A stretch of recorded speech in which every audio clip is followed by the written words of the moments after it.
concreta, es decir, empezar a darle base material a algo que era toda especulación. Y en ese sentido aportar a que los ciudadanos se formen idea, porque hasta donde yo supe cuando empecé, había un 30%, un 27% que pensaba que no existían los desaparecidos.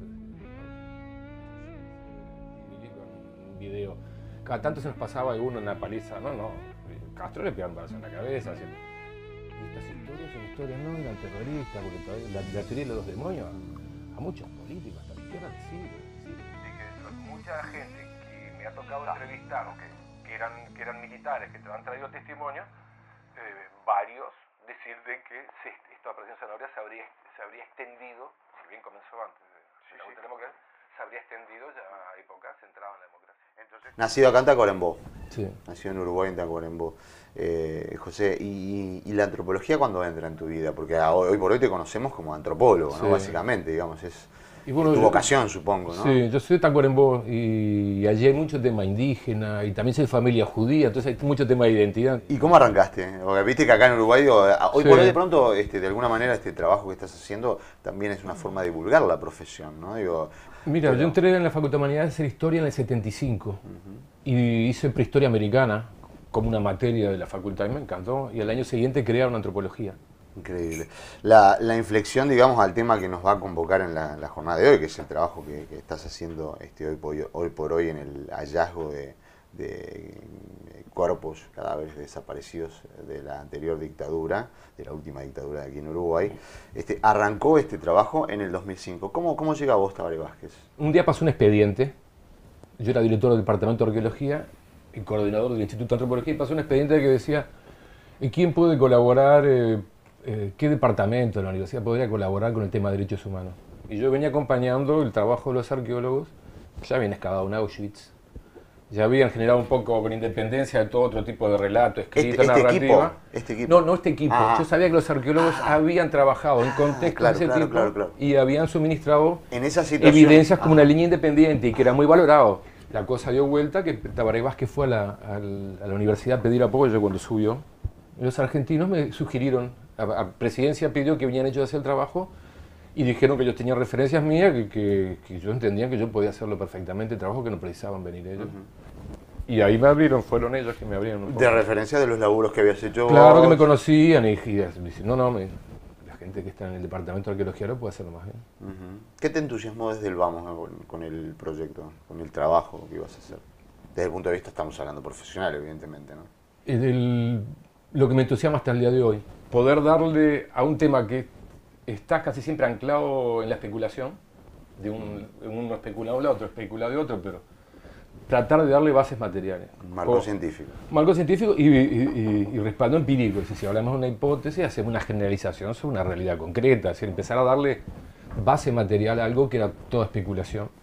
Y en ese sentido aportar a que los ciudadanos se formen idea, porque hasta donde yo supe cuando empecé, había un 30%, un 27% que pensaba que no existían los desaparecidos. Es decir, cuidado que... Tema aparte, ¿no? El tema comunicacional. ¿De qué manera, de alguna manera, el trabajo de ustedes ha permitido efectivamente que llegara a los medios la historia del maestro Castro? Que en realidad, han estado bastante perdidas, ¿no? Siendo que se encuentran en la lista de 200, 300, no podemos saber tampoco aquí con seguridad en el entorno a qué cifra estamos hablando de desaparecidos en Uruguay, pero creo que parte del laburo que se desprende de lo que están haciendo es ese también, ¿no? La parte de comunicación de lo que fue la historia del país, ¿no? Sí, porque hay que desaparecerlos. Claro.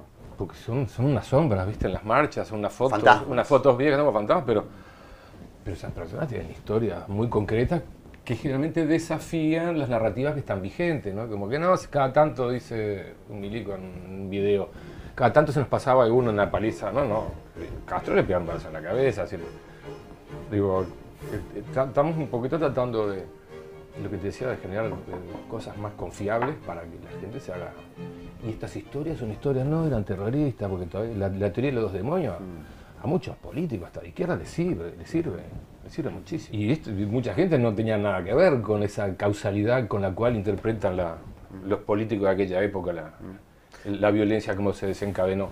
Pero lo descubrís cuando encontrás a una persona como Blanco Valiente, que era un empleado, repartía facturas de UTE por las casas, era miembro de un gremio.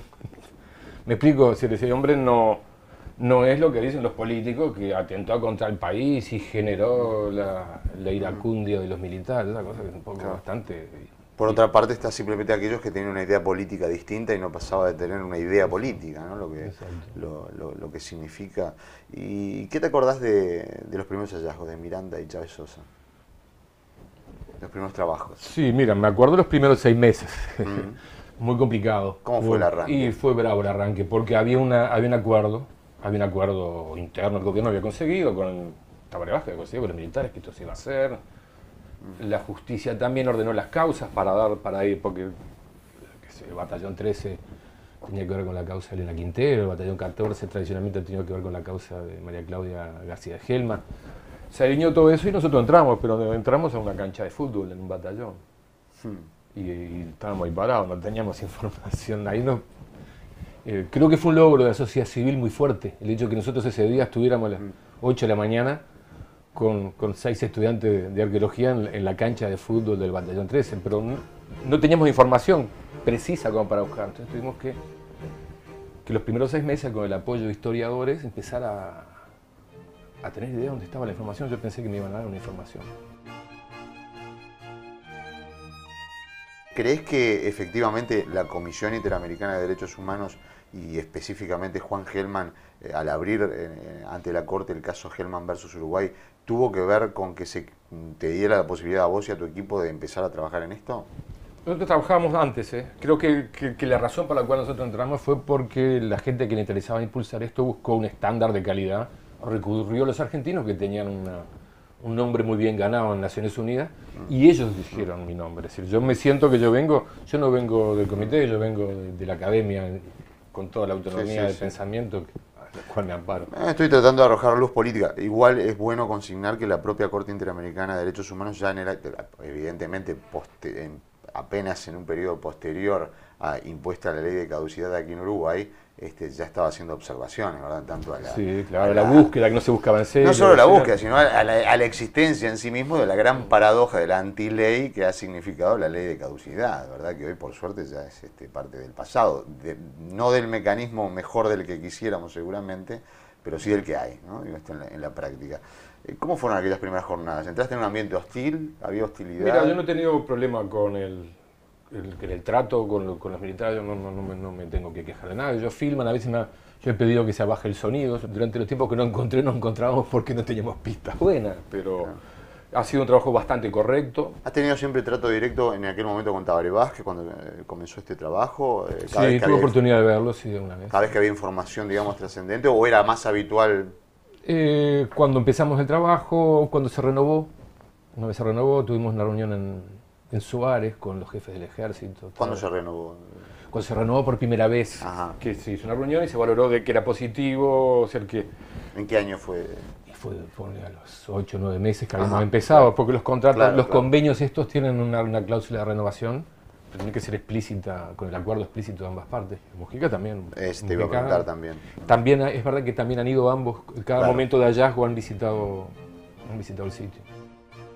Se ha hablado mucho en estos días porque efectivamente en el hallazgo del último cuerpo de Blanco Valiente, aparentemente la filmación comienza después de haberse...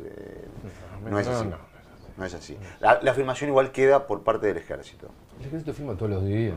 Ustedes no vacapean nada o de pronto sí filman cuando ya está el hallazgo concretado. Claro, nosotros hacemos nuestro registro, pero no registramos todo el día. Ellos registran, bueno, la razón ha sido siempre elegida por el ejército, de que es para darnos seguridad de que de noche no va a faltar nada, ni que va a aparecer nada que no estaba. Bueno, las cosas son así, ¿no? Me parecía que, como te decía, lo importante era avanzar, avanzar y que, bueno, después se arreglan los zapatos. Y así ha sido.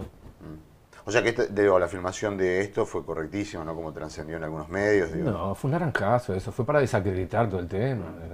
¿No te parece increíble que vayan a aparecer? Porque sos además un científico, un antropólogo, y que además sabemos la antropología es una ciencia que trata los aspectos biológicos, pero también los sociales, ¿no? del ser humano. ¿Te parece medio loco esto de que efectivamente esté el ejército y las Fuerzas Armadas a la defensiva por el papel que les ha tocado, que es ¿no? El de ajusticiar gente al lado de una fosa, como ya ha sido demostrado en el caso del maestro Castro, fehacientemente? ¿Te parece un poco loco, digo, que se estén buscando como especie coartadas continuas y descalificar, digamos, de alguna manera el trabajo que se está haciendo cuando las evidencias ya son absolutamente científicas? Yo tengo que aclarar que la percepción que yo tengo, he tenido trato con el jefe del ejército, gente siempre jerarquía del ejército, yo no creo que sea así, que el ejército tenga ese problema. Yo creo que el ejército quiere separar la paja del trigo. Digo, me parece que les interesa rehabilitar su, ¿Y que hay su imagen. Son los jubilados, son los portavoces.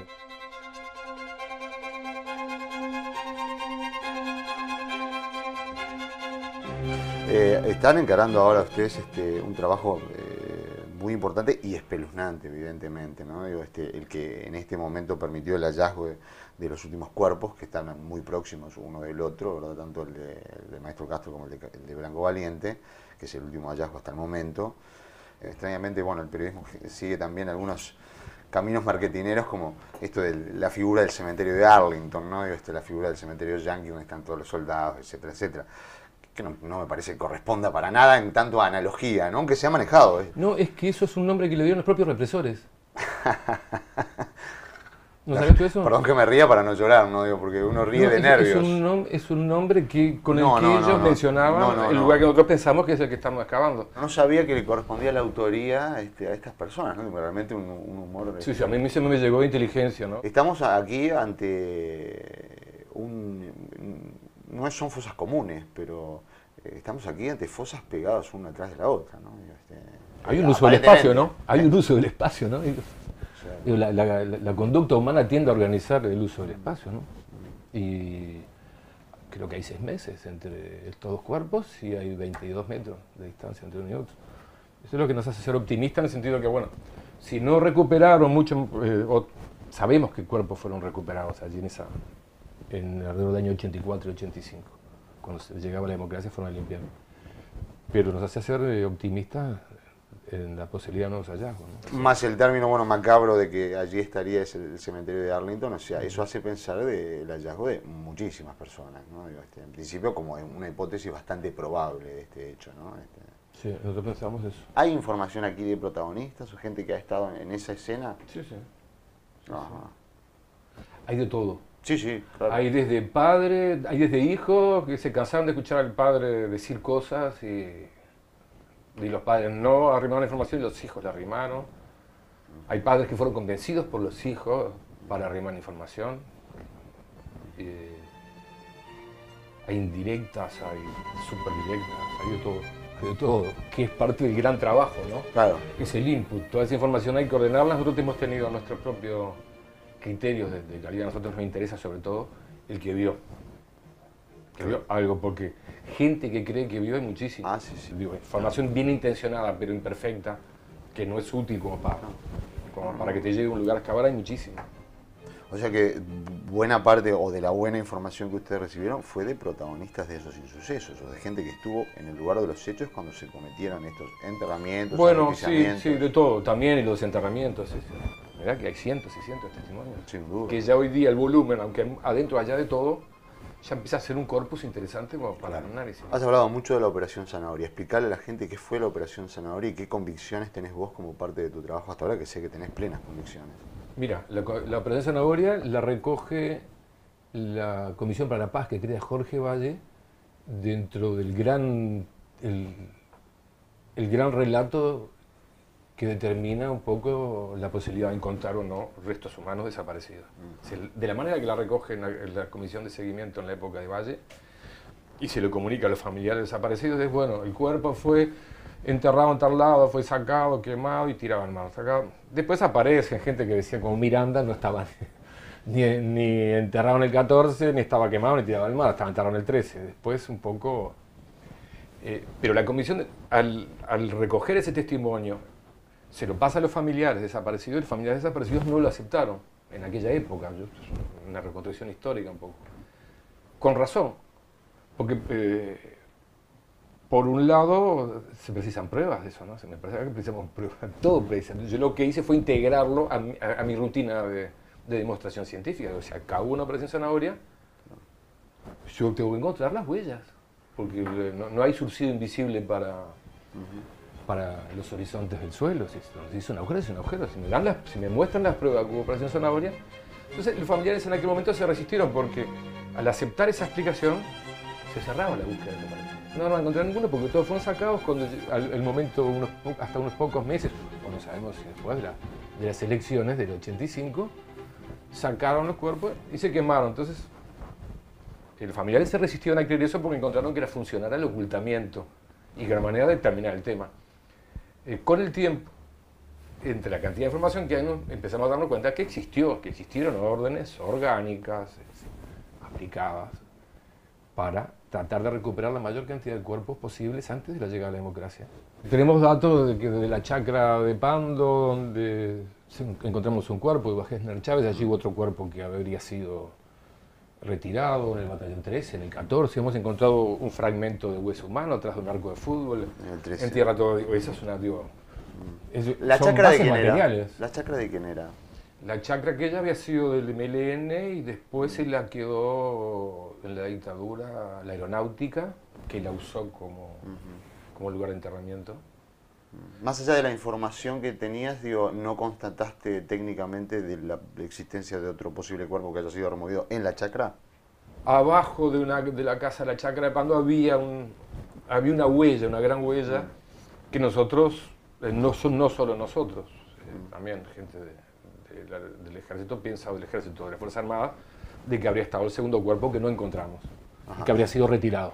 Una orden vino de retirar. Del 13 se sabe que se retiraron cuerpos. Del 14 se sabe, se veían las máquinas. Se veían las máquinas, hay gente que participó, hay muchísimos testimonios, muchísimos. ¿El tema cuál es? Nosotros lo que hicimos fue recogerla y decir, bueno, muy bien, vamos a ver, digan dónde, porque ¿con qué la hicieron? ¿Con máquinas retroexcavadoras? Bueno, ¿dónde? En tal lado. Y fue lo que nosotros empezamos a encontrar en el batallón 14 en diciembre de 2009. Huellas, nosotros empezamos a encontrar las huellas de los dos tipos de herramientas que habían usado. Y ese hueso, ese fragmento de radio atrás del arco del 13, en toda una tierra removida, también es una prueba necesaria y suficiente de esto, ¿no? Toda la tierra revuelta caprichosamente, ¿no? Hay un pozo, una alteración de 3 metros de sedimentos que no tiene ninguna razón de ser y fragmentos residuales, en un lugar donde se nos informó que había enterramientos humanos. La operación Zanahoria es una operación de remoción de cuerpos con la finalidad de destruirlos, te pregunto. ¿Sí? O no de reubicarlos, sino de destruirlos. ¿Se puede destruir? Es una pregunta para un antropólogo, ¿no? Digo, ¿se puede destruir? Siempre observo también de que todos estos cadáveres, estos hallazgos han estado rodeados siempre de hallazgos de cal encima de los restos encontrados. ¿Realmente la cal lo desintegra absolutamente? No, la cal conserva los huesos. Bueno, ¿sí? Es contrariamente a la inversa de lo que pienso. Porque tiene calcio igual que los huesos. ¿Qué pasa? Que se usaba en una práctica que tenían los malandros hace muchos años para que no se identificara un cuerpo recién de alguien que matabas, porque destruye las partes blandas y la ropa. Pero no la parte ósea. Pero en la época que se empezó a usar no existía el ADN o no existían las cosas dentarias o los rasgos perimortem, cosas que permiten identificar un esqueleto. Ahora tú sacas los esqueletos y los quemas, como dice que han quemado. Bueno, han quemado en horno de ladrillo. Tú precisas levantar el del cementerio del norte, precisas levantar 800 grados, entre 800 y 1000 grados. Y los huesos se pierden su peso, 800 grados pierden muchísimo el peso, quedan muy livianos, y se achican hasta un 40% de su tamaño real, pero no se destruyen. Bueno, pero ahí está mi pregunta, entonces, ¿qué hay? Y nosotros estamos buscando también, estamos queriendo información de dónde tirar. Nosotros estamos un poco con eso. O sea, partamos sobre la base entonces que la ciencia indicaría que hay una grandísima probabilidad de que esta remoción haya sido con el destino a otro lugar, porque efectivamente es imposible, o prácticamente imposible, o muy dificultoso hacer desaparecer todo el rastro. Totalmente. Bueno, en algunos casos tenemos información de que fueron quemados, ellos mismos lo dicen, pero tampoco se puede creer todo. Habría que ver después de quemados dónde fue a nadar. Eso es por un lado. Pero por otro lado hubo cuerpos que fueron recuperados en la operación Zanahoria y fueron reenterrados en otros lugares que les daba más seguridad. Claro. Bueno, hay algún represor que dice que yo recibí la orden de limpiar antes de que se aprobara la ley de caducidad. ¿Los hallazgos han multiplicado la información que llega? Sí, yo creo que los hallazgos y el tiempo, ¿no?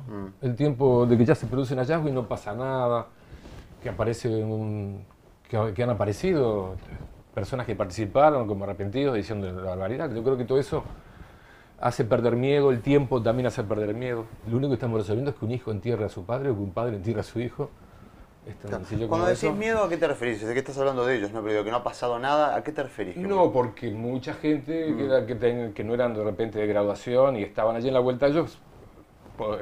La parte de la zona gris, digamos. seguro, y sabemos que hay muchos que dirían y otros, pero a veces tienen miedo. Sí, la verdad es que más allá de la antiley de caducidad, o de la antiley por antonomasia, digo, ¿no? La ley de caducidad, no seguimos más que un recorrido que se ha seguido en la mayoría de las tragedias humanas, ¿no? Que es efectivamente, como los documentos desclasificados de Estados Unidos, ¿no? Conocer 20 años después cosas que acontecieron 20 años antes, ¿no? Como que en caliente de pronto podía despertar, bueno, evidentemente mayores emotividades, y de pronto en frío no las deja de despertar, pero bueno, sirve para quitar, en este caso en la zona gris, aquellos que pueden aportar información.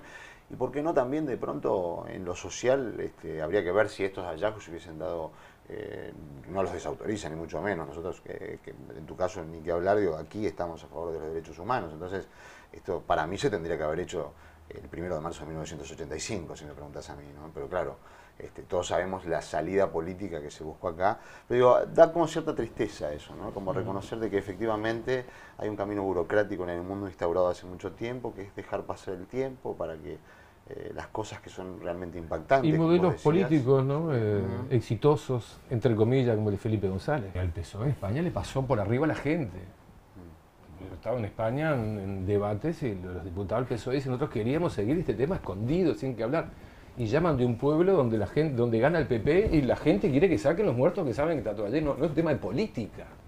No es que sea una visión de izquierda que saquen los desaparecidos y que de derecha que lo dejen enterrados. Me parece que eso Ahora, es otra cuadratura son mental. cosas que igual existen, ¿no? De pronto en España, de todas maneras, después del franquismo, hasta hace poco tenía problemas Baltasar Garzón porque le quería entrar al tema, ¿no? Y acá, por otro lado, tenés la mayoría de una ciudadanía que ha votado, ratificado por referéndum, vía referéndum, en forma directa, la existencia de una antiley por antonomasia, como decíamos, ¿no? Entonces, qué lectura difícil, ¿no? Digo, Sí. para la ciencia que trata el aspecto social, que es la antropología, ¿no? Digo, Hay personas que lideran con el discurso estos procesos, ¿no? Si argumentan y dan razones, si también infunden miedos y cosas. Pensando en el caso de España, que tú dices, hay que preguntarle a una sobrina tercera de García Lorca si se va a excavar. Yo me pregunto, si en Inglaterra dicen que Shakespeare está con 2 balazos en la nuca en una cuneta, ¿le van a preguntar a una sobrina tercera si lo van a sacar? Digo, me parece que también acá hay maniobra de cómo si las cosas se van construyendo, ¿no? no se deja llegar a acercar a la ciencia, ¿no? Para dar luz, para que esto precisamente quede en el terreno fangoso de lo político. Es lo que yo te decía también, acá muchas veces no se llamaba un antropólogo, un arqueólogo, prefieren llamar un abogado. Entonces, si buscar una verdad forense, en lugar de buscar pruebas materiales de los temas que estamos tratando, para saber si fueron veraces o no. Toda conducta humana deja pruebas materiales. ¿Te manejas con un equipo reducido? 8 personas puede ser en tu equipo. Más o menos 8 o 9. Son todos estudiantes, gente recibida. Bueno, se han ido recibiendo en estos años. Y bueno, y tienen la posibilidad de hacer una especialización como el forense, ¿no? Están haciendo antropología forense, que no tendrían otro espacio práctico y teórico-práctico como para formarse en eso, ¿no? Es un buen laburo también a propósito que se hace acá, ¿no? Digo, más allá de los laboratorios que hay para el estudio de ADN, uno de ellos fuera del país, ¿no? Sí, pasa que los temas, digo, son como cosas diferentes. Estos protocolos tienen un tema de búsqueda, un tema de localización, un tema de recuperación con integridad material, identificación. Entonces, hay cosas que se hacen afuera. Estamos tratando de tener autonomía, soberanía, ¿no? Nos interesa que haya laboratorios aquí en Uruguay que sean capaces de extraer ADN. ¿Es muy caro eso? Caro es, pero no demasiado, obvio. Comparado con los problemas que resuelve, no es nada caro. Es caro si... ¿No hay ningún aparato acá? Sí, el tema es sacar de hueso. Hay que sacar un material que luego te permite un perfil genético a partir de hueso. Nos daría la posibilidad de chequear los que mandamos afuera, ¿no? Y los protocolos también siempre prefieren dos muestras independientes, ¿no? Hablábamos de la chacra de Pando como un terreno de la aeronáutica. Sabemos que hay, como bien decías, hallazgos en el batallón 3, en el batallón 14. ¿Hay algunas otras zonas que sean posibles que se encuentren hallazgos? algunos datos que no sean estas que nombramos? Bueno, la tablada, ¿no? También. Bueno, no sé. pero fíjate, no sé, pero fíjate que Blanco Valiente es ha verdad, sido visto la tablada. Es verdad. Entonces, un problema que nosotros teníamos con la tablada, esto le abre otra interpretación. Como que de la tablada puedan haber ido Como por capaz allí. que ya estaba habilitado este predio y todos los que mataban por allí venían a desovarlos acá. Digo, se abre una nueva hipótesis que explica lo que pasó. ¿Pero igual van a ir a la tablada en algún momento? Sí, allí hay algunas cosas que no hemos podido, técnicamente unos pozos muy profundos que nunca pudimos vaciarlo. Sí, es dominio público que gente ha sido torturada, ¿verdad? En la tablada. Sí, Eso ya y no de ahí hay desapareció. ninguna duda histórica. Y Digamos. gente que fue vista en la Argentina y que nunca más fue vista. Claro. Tenemos testimonios de cementerios rurales, desde Tacuarembó, Cerro Largo, La Valleja. Tenemos testimonios de nichos en los cementerios, desde Maldonado, cementerio de Buceo. Tenemos, pero son todos testimonios imperfectos. Estaban también aquellos huesos encontrados en algunas fosas comunes de cementerios. Bueno, eso de que en una época... Osamentarios. En una época llevaban huesos a cementerios rurales y los entregaban con los que había ahí. Esos testimonios los tenemos con gente que muestra que trabajaba ahí, que eran militares. Le deberíamos de creer. Pero no están allí ahora. Claro, claro. Hay muchísimos, yo que sé, hay otros batallones, hay varias. Solo que nosotros hemos avanzado en los lugares donde hemos encontrado información más confiable, ¿no? ¿Los familiares desaparecidos cómo han venido actuando con tu trabajo a medida que Bien. Y eso que un poco yo no he jugado nunca a la demagogia, ¿no? No he jugado nunca a la demagogia porque me parece, mismo en el caso, al contrario, mismo en el caso de la presidencia Zanahoria, ellos un poco sabían, aquella Comisión para la Paz de Valle había muerto allí, cuando ellos tiraron el gato de la zanahoria arriba de la mesa, se habían roto todas las relaciones. Mismo caminando ese tema, digo, creo que un poco han apreciado o reconocen que hay una manera, al menos a mí me toca científico, de buscar las pruebas para chequear todas las versiones que están latentes. Y es una buena relación, correcta, es muy cordial. Científicamente, de lo que queda por trabajar, ¿se va a poder determinar si es que hubo, por ejemplo, alguna remoción de tierras o tratamiento de los restos óseos de personas desaparecidas en la antigua dictadura, en la pasada dictadura, en democracia después del 85? ¿Se puede determinar científicamente eso? Si los fueron removidos, ya entraba la democracia. Exacto. Bueno, hay muchos testimonios. Que sí. Al menos hay 3 o 4 testimonios, o tal vez más, que dicen, no, quizás esa operación Zanahoria continuó ya en épocas de democracia. Se terminó, habría empezado un año antes, pero que terminó ya entraba la democracia. ¿Existen totalmente las garantías científicas para que a partir de este no garantía científica, no.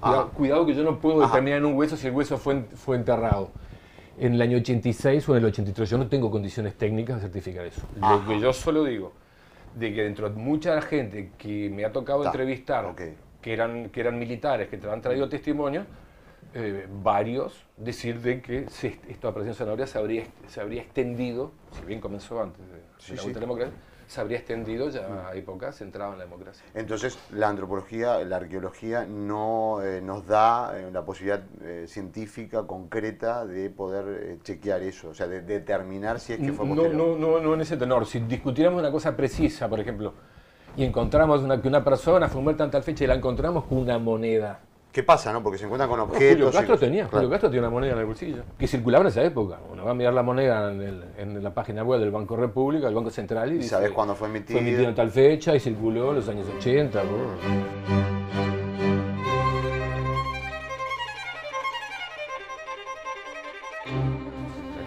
Además aquí hay también, pueden ser hallados en las mismas zonas, hallazgos de cadáveres, restos de objetos de los enterradores, en realidad, o hasta de los asesinos, ¿verdad? Se le cayó la cédula de identidad. No pienso que la cédula, pero digo, algún objeto podría también determinar eso, ¿no?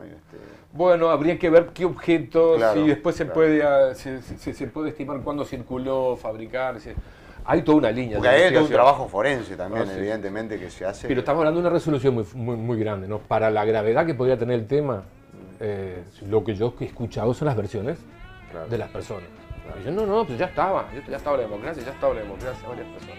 ¿Te ha pasado algo? ¿Te has sentido perseguido, mirado, observado, vigilado? Evidentemente en los predios supongo que sí, pero digo, en tu vida profesional y en tu vida privada, ¿no? lo digo sinceramente, digo, ¿se te ha pasado por la cabeza que una vez pensaste en este laburo? No, por supuesto, y la familia también te dice, ay, cuidado con lo que te metes, así que historias, sí, sí, evidentemente. Hay de todo, algún tonto ha llamado, siempre llama algún tonto. Ajá. Claro, pero... ¿Al laburo, a tu casa? A casa, pero en realidad yo creo que no soy un objetivo. Para mucha gente soy, pero yo en realidad estamos tratando de ayudar a que muchos padres entierran a sus hijos, hijos entierran a sus padres. Yo no veo el peligro que eso representa, más que simbólicamente, no creo que alguien se meta en un lío por el tema de simbolismo. No hay un peligro aquí contra la nación, los valores, la fuerza moral, una institución. Yo que si me han robado mi casa y alguna vez que hubo, ¿no?